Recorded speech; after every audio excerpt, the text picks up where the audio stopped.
Friends, మీ అందరికీ వందనాలు. ఇప్పుడు మీరు చూస్తున్నది లేమల్లె గ్రామంలో హోసన్నా మందిర్.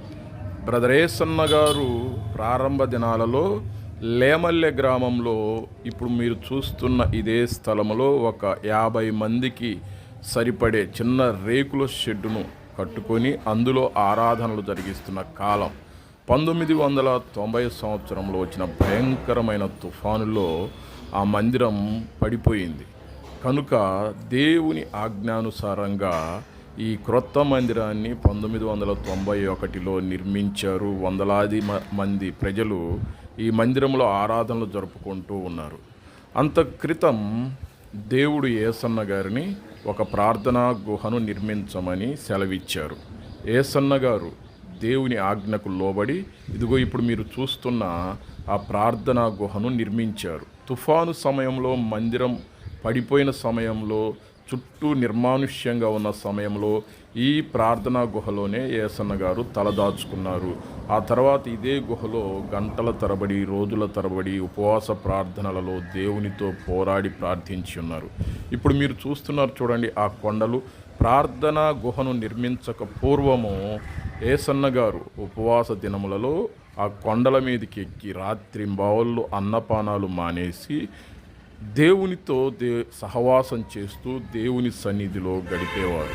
దేవాది దేవుడు ఏసన్న గారికి అనేక విషయాలను బయలుపరుస్తూ ఉండేవారు. సేవను గురించిన తలంపులను, దర్శనములను ఏసన్న గారికి దేవుడు అనుగ్రహిస్తూ ఉండేవారు.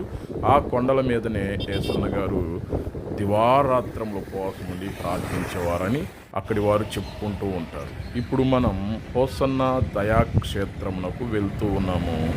ఈ వీడియోలో మీరు 48వ గుడారాలు పండుగ జరుగుతున్న హోసన్నా దయాక్షేత్రంలో రాత్రిపూట ప్రజలు వాక్యం వినుటకు మరియు ప్రసంగికులు డియర్ ఫ్రెండ్స్, మీ అందరికీ వందనాలు. ఇప్పుడు మీరు చూస్తున్నది లేమల్లెలోని హోసన్నా మందిరం. లేమల్లెలోని హోసన్నా మందిరం దగ్గర నుండి ప్రారంభించి 48వ గుడారాల పండగ జరిగే హోసన్నా దయాక్షేత్రం దగ్గరకు వెళ్తున్నాం.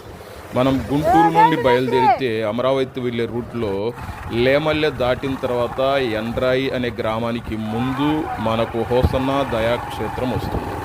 లేమల్లె దాటిన తర్వాత కుడి చేతి వైపు కొండల మధ్యలో 100 ఎకరాలలో హోసన్నా దయాక్షేత్రం ఉంది. ఆ దయాక్షేత్రంలో 48వ గుడారాల పండగను నిర్వహిస్తూ ఉన్నారు. ఏర్పాట్లు చాలా ముమ్మరంగా జరుగుతున్నాయి. పగటిపూట జరిగే మీటింగ్స్ కొరకు పందిర్లు వేస్తున్నారు. మరియు పగటిపూట మీటింగ్స్ కొరకు వాక్య సందేశం చెప్పడం కొరకైన స్టేజిని నిర్మిస్తున్నారు. అవన్నీ మీరు ఈ వీడియోలో చూస్తారు. గంట సమయం ఉన్న వీడియోని మేము కుదించి 3-4 నిమిషాల్లో మీకు అందిస్తున్నాం. దయతో చూడండి, లైక్ చేయండి ప్లీజ్, సబ్స్క్రైబ్ చేయండి, షేర్ చేయండి. God bless you.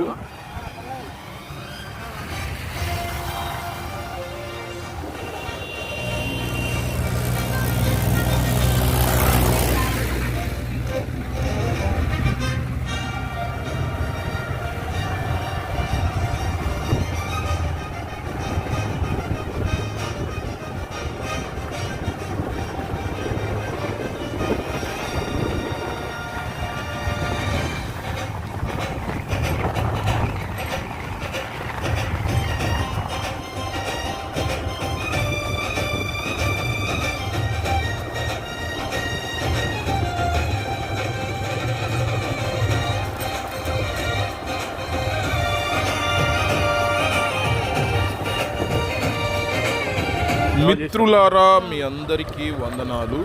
ఇప్పుడు మనం చూడబోతున్నది 48వ గుడారాల పండుగలలో రాత్రిపూట మీటింగ్ జరిగే స్థలం.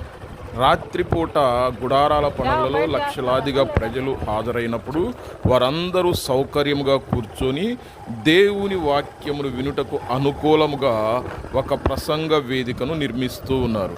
రాత్రిపూట జరిగే మీటింగ్స్ కొరకైన ప్రసంగ వేదికను మరియు రాత్రిపూట జరిగే మీటింగ్స్లో హాజరయ్యే ప్రజలందరూ సౌకర్యంగా కూర్చున్నటకు కావలసిన స్థలమును, ఆ ఏర్పాట్లను చాలా ముమ్మరంగాను వేగముగాను జరిగించుచున్నారు. ఈ స్థలంలో కట్టబడుతున్న రాత్రిపూట ప్రసంగ వేదికను మీరు చూస్తూ ఉన్నారు. దేవుని నామానికి మహిమ కలుగునుగాక.